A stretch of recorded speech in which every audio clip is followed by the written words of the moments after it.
gawa ng kanyang reaction dahil sa isang lead writers na isang tungkol sa programs. Isang yun na hangaan ko ng lead writers. Wala na ba? Then, kapag kay yan ang lead writers talagang hangaan. Sa top book, no? Sa yung dalawa sa top. Pero dito tayo mag-focus kay Ma'am Yana. At bilang isang writers din at members din at official din sa mga lagi community. Hindi naman tayo comment sa mga nangyari sa sa road trips sa game as well. At may ari ng top. So, nakanood ko din ng video na pag-control. Nanguna guys, Ma'am Yana. Maling-mali rin po yung nangyari. Doon sa lugar kung saan yung lugar na yun at kabisado ko po yun at na-endurance namin sa yung sila. Buti namin yung nagsalita dati talaga maputi at bago ba halos hindi ka ng tao sa pagdurang ka nun. So ang ano rin po guys yung ginawa niyo mga sa kaya sa ating mga writers sa isang ano na naman po sabi sa atin makamuti tayo sa daan masika tayo sa daan pero ito lang mali po kayo ito rin isang tayo nagkakamali pero kasobrahan po yun nangyari. Nauna mo, maraming pick-up na nasindagan, isang pick-up na puti, bibigay. Balikan mo naman sa tama sa kanila. Bibigay tayo sa kaliwa ka mag-defeat din yung black na pick-up na nagkakang off-road motorcycle. Balikan mo naman po yun sa kuya, kasama mo. Then yung pick-up na soldier, doon sa huli-huli na, pinilit na pong napunta na siya dito sa libin-libin na pinilit na pong balikan. Siyempre hindi naman si Kuya magpapatakbo kasi okay, bilang mabilis time na back to back, daan. At hindi mo lang sana siya vertical sa kanan. Yung may tayo vertical sa kanan, lagi po talaga. Mali, although meron din tayong mga chances na lumulusot tayo sila. Nakalusot na nga po kayo. Pero nag-vertical ka, pinaklukas. Kaya okay, mga driver, meron din po tayo.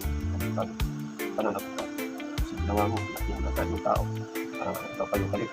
So, hindi siya naman hindi kita ginagad so baka mainit mo sa pagbiyahe mo pero sa mga nakapanong siguro hindi na sasabihin mali po yung ginawa nyo kung bakit na po kayo sa kanan dapat hindi ka na po nagbitaw ng mga nakalipong lalo na video nga po kayo siyempre yung mga ganong sinabi mo mabuti may kasama ka na si Kuya naging may naman dahil kasama ka nakakaintindi na lalaki kung natataw na kayo lang sa'yo palagay kung hindi ka naman hintayin mo itak at pasalitaan mo ka na dapat nga ipapasada ng pangbaga kasi kumbaga naunahan mo na kasi siyempre maika mo talagang dapat mauna ka alam mo naman yung mga natin mga riders at maaaring pala sa puso tayo pero yung simpong na pag-usok ka sa kanan ka na nga kung hindi ka na nga hintayin mo siya tapos dapat ang ginawa kung hindi ka na ng pasensya kasi nagawa mo siya dirty finger mo siya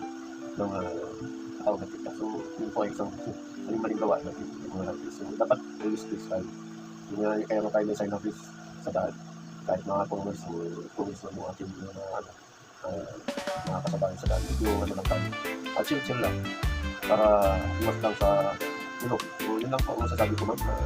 Sana maging aral sa dyan. At huwag mo na sana ulitin. Kasi nakakatagdag pangit po sa ating mga guys. Hindi naman sa nila lahat.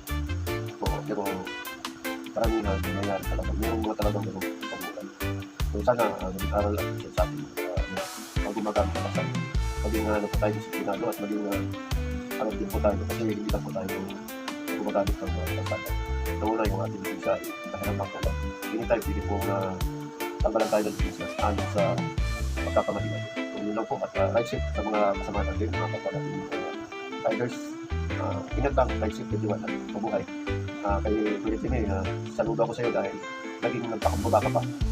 Kung ibang tao, hindi lang po yung so, maraming salamat din sa iyo. God bless. Nagkaroon ka lang. Sana magtatawaran ako sa iyo para matapos na ito. Hindi na rin si Bang ng Kuya guys sa pagbita ko guys. Tama lang po yung mga ginawa mo sa pagbita ko guys. Pero sa susunod, nangyari pa man. Sana maraming sa atin. Maraming salamat at mabuhay. God bless po. Pag-save. Peace. Ahoo!